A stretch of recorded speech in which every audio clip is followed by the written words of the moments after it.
Hola amigos, que la paz del Eterno esté en sus hogares. José Moreno, servidor de Dios y también de su pueblo. En esta ocasión estaremos viendo el tema Buscando la Felicidad, basados en Primera de Pedro, capítulo 1. Pero antes de comenzar, te quiero contar un pequeño chiste, pues para sonreír un poco, ¿no? Pues estamos buscando la felicidad. Estaban dos gallegos y uno le dice al otro muy serio: estoy mejorando mi vida. ¿Y cómo lo estás haciendo? Pues nada, que estoy tomando un curso precisamente para conocerme a mí mismo. ¿Y cómo vas con eso? Nada, que me he dado cuenta que no me caigo bien. ¿Y crees que te sirve ese curso? Pues no lo sé. A partir de entonces ya ni me hablo. No, sí que le va a servir el curso. Bueno, te quiero comentar que la lectura de esta semana de la palabra del Señor lleva por nombre en hebreo Shmini, que significa octavo, y abarca de Levítico capítulo 9 a capítulo 11.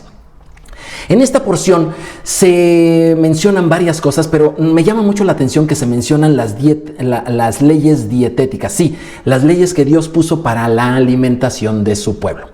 Mira, por ejemplo, te voy a leer Levítico 11:9, dice así: esto comeréis de todos los animales que viven en las aguas, todos los que tienen aletas y escamas, en las aguas del mar y en los ríos estos comeréis.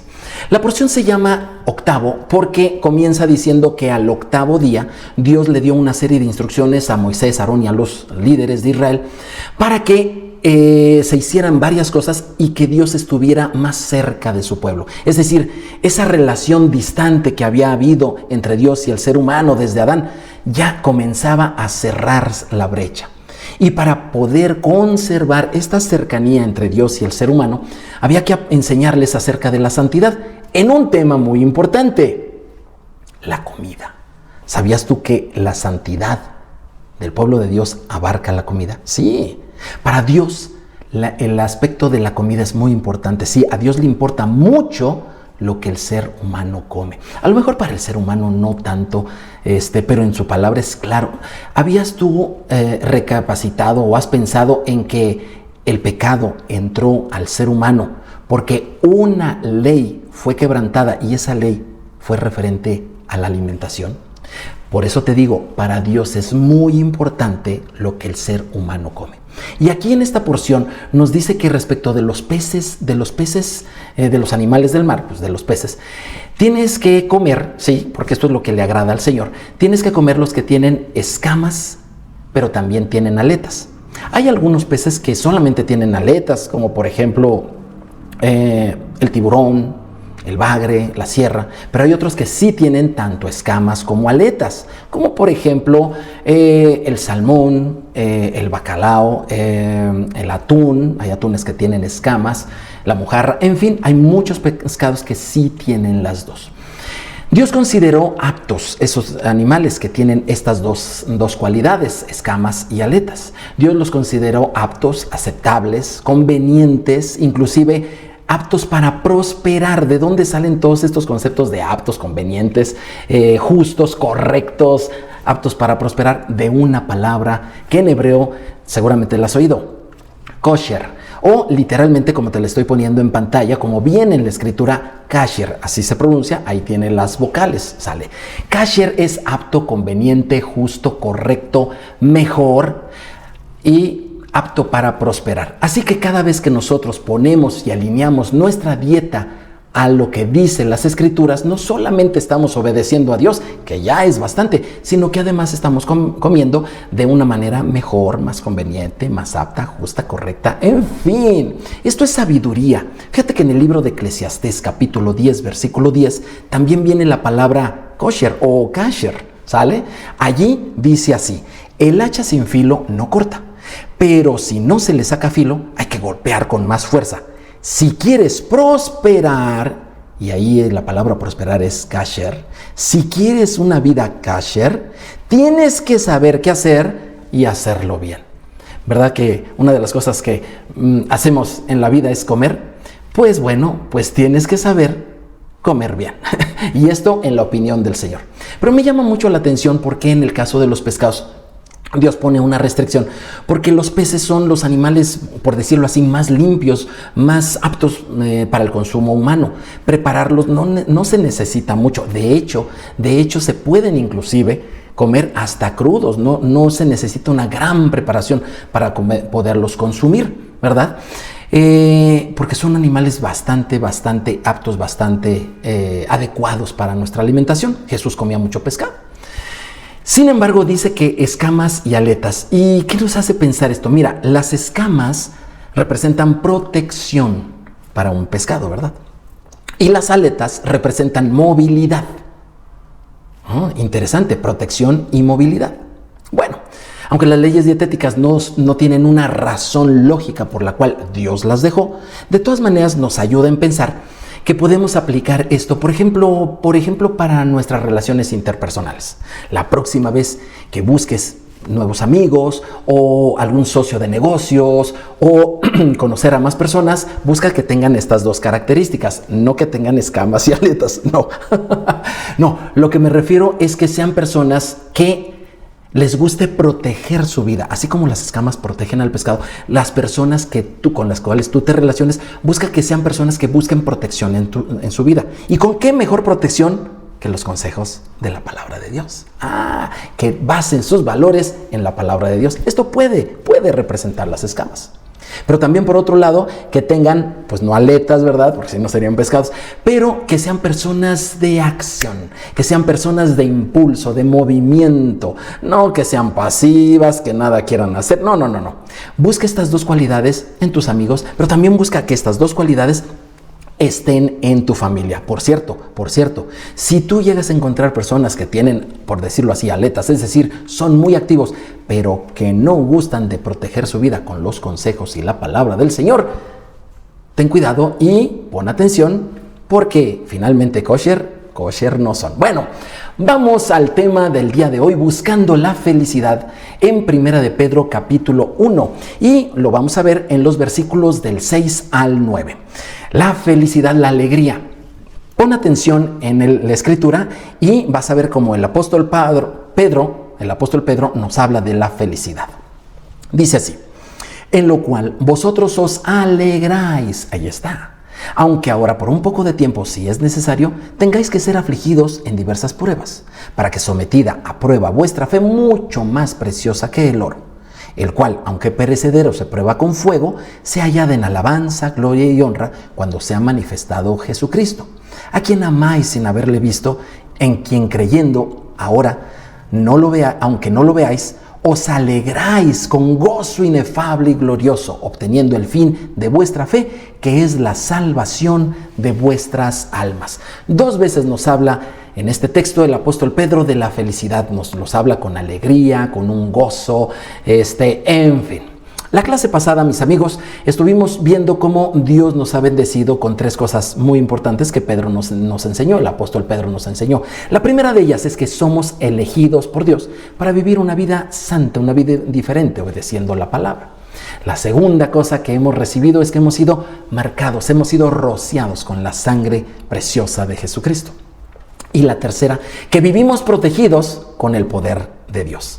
Estas tres bendiciones son suficientes, así como nos los enseña el apóstol Pedro, para ser felices toda la vida. Sí, así es.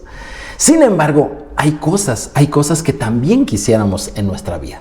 Y yo te quisiera preguntar, ¿qué cosas te hacen feliz a ti en la vida?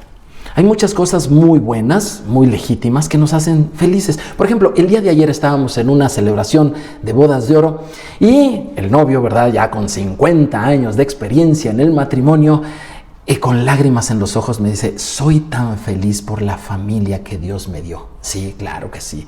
Tener hijos, tener nietos, que estén todos juntos, felices, celebrando el matrimonio de ellos. Y bueno, algunos amigos que estábamos allí. Son momentos muy felices, pero no solamente eso. Hay otros momentos que nos hacen muy felices. Escríbeme, por favor, ¿qué momento para ti ha sido un momento de mucha felicidad en tu vida? Seguramente algunos me escribirán, no, pues el día de mi graduación. Otros escribirán el día que encontré a la pareja de mi vida. Otros dirán, con justa razón, cuando abracé a ese pequeñito, a esa pequeñita entre mis brazos, el día que nació mi hija, el día que nació mi hijo, ¿verdad? Momentos tan felices.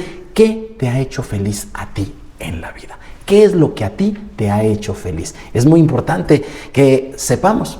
Fíjate que cuando buscamos recetas para la felicidad, ¿verdad? Pasos para la felicidad, porque a veces no la encontramos muy frecuentemente. Y si buscamos allá en el internet cómo puedo obtener la felicidad, te vas a encontrar con muchas recetas. Unas de ellas de 3 pasos, otras de 5, de 8, de 10, en fin, hay centenares de recetas para conseguir la felicidad en la vida. Algunas tienen cosas muy lógicas, como por ejemplo, duerme bien, cultiva buenas amistades, hace ejercicio, cosas de esas, ¿no? Algunos otros son rebuscadas, como nuestros amigos gallegos del chiste del principio, ¿no? Conócete a ti mismo. Ay, caray, ¿conóceme a mí mismo? Abraza lo efímero de la vida, abrázalo. Hay cada concepto más subjetivo y más extraño que yo creo que inclusive las personas que los proponen, creo que ni siquiera han de poder explicar con claridad qué significan todas estas cosas. Pero en fin, como quiera que sea, con claridad o sin ella, todos estamos buscando la felicidad. ¿No te parece? La felicidad es algo maravilloso y el apóstol Pedro nos enseña acerca de ello. Cuando comencé a hacer este estudio, me empecé a dar cuenta de algo interesante acerca de la felicidad.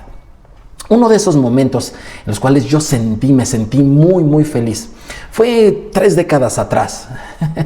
3 décadas, sí, cómo no. Es más, hasta un poquito más de 3 décadas atrás. Estaba yo con mis compañeros de universidad y juntos logramos la cumbre ahí en el Pico de Orizaba. Es una montaña, la más alta de México, cerca de casi 5,700 metros de altura sobre el nivel del mar. Y cuando estábamos allí, la vista era como en ningún otro lado. Claro, estábamos en el techo de México, ¿verdad? Estábamos allí y nos tocó un día totalmente despejado y lo que yo vi, es casi indescriptible. Por ejemplo, vimos gran parte del territorio de México. En el norte se veían esas 2 grandes cordilleras madres que cruzan todo nuestro país. Y luego en el sur veíamos cómo se unen en ese nudo mixteco y hacen de Oaxaca un territorio lleno de hermosas montañas. Pero no fue todo. A un lado de ese lugar, pues estaba la costa dorada del Pacífico, ¿verdad? Ahí con sus playas permanentemente soleadas. Y del otro lado pudimos ver la curvatura del Golfo de México y allá a lo lejos se perdía con las planicies verdes de los estados de Veracruz y de Tabasco. No. Haber llegado allí por tus propios medios con las piernas temblando, pero el corazón estaba a todo lo que daba. Yo sentí que había encontrado la felicidad. ¡Wow! Maravilloso momento. Bueno, no puedes estar mucho tiempo ahí en la cima, así que descendimos. Y así como descendimos de la montaña, también descendieron las emociones. Y me di cuenta de algo. Oye, fue muy poquito esos 20 minutos que estuvimos allí. 20 minutos. Algunos dirán, bueno, 20 minutos de mucha felicidad. Sí, pero es que le dedicamos casi 8 horas al ascenso, porque es lo que te lleva desde el albergue hasta allá. Empiezas poquito más allá de la medianoche y el frío, no ves mucho, de veras, y cada paso te empieza a costar trabajo respirar, etcétera, para 20 minutos. Una de mis primeras impresiones con la felicidad que conseguí en ese momento, junto con mis amigos, me dejó un sabor como de que la felicidad, para empezar, es escasa y difícil de conseguir. Pero estudiando al apóstol Pedro, mi concepto de felicidad comenzó a cambiar. Comenzó a cambiar mucho. Te voy a volver a leer otra vez lo que habla el apóstol Pedro acerca de la felicidad. Pero ahora en la traducción del lenguaje actual. Dice así: ustedes confían en Dios y por eso Él los protege con su poder para que puedan ser salvos tal como está planeado para los últimos tiempos. Por eso, aun cuando por algún tiempo tengan que pasar por muchos problemas y dificultades, alégrense. La confianza que ustedes tienen en Dios es como el oro. Así como la calidad de oro se pone a prueba con el fuego, la confianza que ustedes tienen en Dios se pone a prueba con los problemas. Si ustedes pasan la prueba, su confianza será más valiosa que el oro, pues el oro se puede destruir. Así, cuando Jesucristo aparezca, hablará bien de la confianza que ustedes tienen en Dios, porque una confianza que ha pasado por tantas pruebas merece ser alabada. ¡Wow! Todo estos conceptos me parecieron muy interesantes en la boca de una persona que sufrió tanto y nos puede hablar de felicidad, nos puede hablar de alegría, nos puede hablar de confianza, nos puede hablar de todo eso. Lo que sí me llamó la atención es por qué el apóstol Pedro ponía la alegría con los problemas juntos. No se supone que son antagónicos. Oye, apóstol Pedro, sí, eres una persona que aprendiste directamente del Señor Jesucristo, pero ¿por qué pones a la alegría con los problemas? No se supone que la alegría tiene que estar los problemas bastante lejos. ¿Por qué los pones juntos? Yo dije, a lo mejor esa es la opinión de Pedro. Vamos a preguntarle a otro apóstol, ¿qué te parece? Vamos a preguntarle a el apóstol Jacobo. Tú y yo lo conocemos como Santiago. Y allí en Santiago, capítulo 1, versículos 2 y 3, dice así: hermanos míos, ustedes deben de sentirse muy felices cuando pasen por toda clase de dificultades. ¿Cómo? Él piensa igual. La felicidad con los problemas juntos. Pero ¿cómo? Es un binomio A ver, sigamos leyendo. Versículo 3. Así cuando su confianza en Dios sea puesta a prueba, ustedes aprenderán a soportar con más fuerza las dificultades. Aquí yo pensé, ¿acaso los problemas son la felicidad? No. Los problemas no son la felicidad. Los problemas son la oportunidad para crecer y ser felices. ¿Cómo? Estos dos apóstoles me están diciendo que para ser feliz necesito pasar por los problemas. Preguntémosle a otro apóstol, ¿qué te parece? Al apóstol Saulo, a Pablo. En Romanos capítulo 5, versículos 3 y 4 dice así: también nos alegramos al enfrentar pruebas y dificultades. Él también piensa igual. Dice, porque sabemos que nos ayudan a desarrollar resistencia. Versículo 4. Y la resistencia desarrolla firmeza de carácter. Y el carácter fortalece nuestra esperanza segura de salvación. ¿Andabas buscando una receta para la felicidad? Aquí la tienes. El apóstol Pablo nos enseña que la felicidad no es un destino. No, es cierto que te sientes feliz en el destino. Yo me sentí muy feliz esos 20 minutos ahí en la cumbre. Como también me sentí muy feliz al ver a mis hijos cuando nacieron. Como también me sentí muy feliz cuando salí con el brazo de mi novia, mi esposa, ella vestida de blanco cuando salimos en nuestra boda. Hay muchos momentos que nos hacen sentir felices. Sin embargo, la felicidad no es un destino, no son esos momentos que son muy felices, sí, pero la felicidad fuerte no consiste en llegar a esos destinos, en esos momentos, sino que el apóstol Pablo nos dice que la felicidad se vive en un proceso hasta llegar a esos momentos. Así que el apóstol Pablo nos los pone así, de esta manera. Número 1, alegría ante los problemas. Sonríe. ¿Tienes problemas? Sonríe. 2, desarrolla tu resistencia. Si ya estás sonriendo, ahora vuélvete resistente a eso que no te gusta, que te incomoda en los problemas. 3, forja tu carácter. Sí, claro. Quien tiene que cambiar eres tú, no las circunstancias. Y número 4, ahora sí, obtienes el premio que se llama la esperanza. La felicidad no es un destino, es un caminar, es un proceso. Eso es la felicidad. Recuerda que en todo esto recibimos lo que el apóstol Pedro nos está enseñando en su epístola, la esperanza. ¿Qué es eso de la esperanza? Lo vimos desde la clase antepasada. Y la Real Academia de la Lengua Española lo define bastante claro. Dice así: la esperanza es el estado de ánimo que surge cuando se presenta como alcanzable lo que se desea. Fíjate cómo no dice que la esperanza, ¿sí?, aquel fruto finalmente de la felicidad, se presenta cuando ya hemos conseguido lo que estábamos esperando. No, sino que cuando no lo tenemos, sentimos que ya estamos cerca, que está alcanzable. Esto es la esperanza. Pero ¿cómo podemos luchar, verdad? Porque el camino es largo. para subir una montaña, para casarse felizmente, para tener un hijo, para conseguir ese trabajo, para graduarse de la universidad, para aumentar tus ingresos, para salir sano y feliz del hospital. El proceso que hay atrás de eso es fuerte, es difícil. Hay muchas cosas, hay muchas pruebas que tenemos que sortear. ¿De dónde podemos agarrar fuerza para seguir adelante y pues terminar nuestro proceso y vivir felices a pesar de todas esas pruebas? ¿Cómo podemos hacerle? Aquí mismo el apóstol Pedro nos los está diciendo. Fíjate lo que dice la Escritura, vamos a volverla a leer.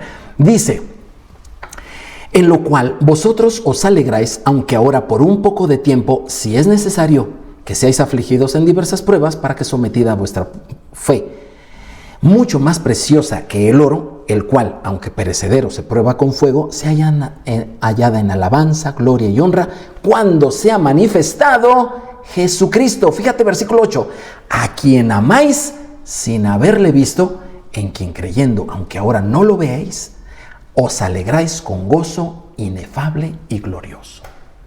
Aquí el apóstol Pedro nos está diciendo algo, y conste que es alguien que sí conoció personalmente a Jesucristo.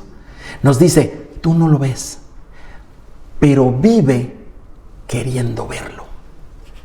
Vive amándolo, porque sabes que un día lo vas a ver. ¿Cómo aprendí yo esto de seguir algo que no puedo ver? Lo aprendí cuando mi papá me enseñó a nadar. A eso fue allí en las costas de Veracruz. Él me enseñó a nadar en el mar. Y ahí me enseñó a flotar, a bracear, a respirar, etcétera, etcétera. Pero ya cuando me enseñó la teoría con un poco de práctica, me puso a prueba. Me llevó un poquito más hondo en el mar donde no podía yo pisar. Se alejó un poco de mí. Yo más bien pensé que era bastante. Y luego me dijo: tienes que nadar hasta donde yo estoy. No podía tocar el suelo. Y ahí estaba, era yo un niño. Y estaba yo. El asunto es que el mar con el oleaje te dificulta respirar, ¿verdad? Y además me pasaba algo. La mayor parte del tiempo no veía yo a mi papá. Las olas no me dejaban verlo y tenía yo que rectificar el rumbo, lo veía muy poco y estaba yo ahí haciendo mi mejor esfuerzo cuando de repente sentía su mano. Por fin llegué donde estaba. Cuando lo logré, mi papá hizo otra vez lo mismo. Se alejó otro poco, es más, se alejó mucho más y me dijo: tienes que nadar hasta donde estoy. Pues bueno, vamos otra vez, nuevamente, y las olas no me dejaban ver dónde estaba mi papá y yo tenía que estar corrigiendo rumbo cada vez que en pedacitos lo veía, en momentos así fugaces lo llegaba a ver y estaba yo esforzándome. Llegaba, volvía a sentir su mano y lo volví a hacer una y otra y otra y otra vez. Quiero decirte que esos momentos no se me olvidan. No se me olvidan porque el cansancio verdaderamente era pesado. No podía respirar fácilmente en el mar y ya cuando tienes un poco de agua salada en el estómago, eso se sientes miedo, sientes desesperación. Pero mi papá me insistía y me insistía: nada hasta donde yo estoy. Estos entrenamientos que mi papá me puso, literalmente más adelante me salvaron la vida en un par de ocasiones. Obviamente cuando mi papá ya no estaba. Y bueno, algo parecido sucede con Jesús. ¿Por qué? Porque a Jesús no lo vemos ni tú ni yo. No lo vemos. Y aún así, Él dice: avanza hasta donde estoy, avanza hasta donde estoy. ¿Y qué es lo que nos da fuerza para seguir adelante y felices ante los problemas? Sonriendo, aunque el ambiente en casa tal vez en ocasiones no es el adecuado, ni en tu salud, ni en tu economía. ¿Qué pasa? ¿Qué es lo que te da fuerzas para seguir adelante? Te da fuerzas saber que un día vas a conocer cara a cara a aquel a quien amas, a Jesucristo, a Yeshua, el Mesías. Lo vas a conocer y Él va a hablar bien de esa confianza que mostraste una y otra vez, siguiendo adelante en la vida y siendo feliz frente a los problemas, haciendo de las dificultades una oportunidad para ser feliz. Soy José Moreno. Te invito que continúes conmigo estudiando al apóstol Pedro. Nos vemos en la siguiente, que compartas, que te suscribas y que le des clic a la campana. El Señor te bendiga a ti y a toda tu familia. Nos vemos. Shalom, shalom.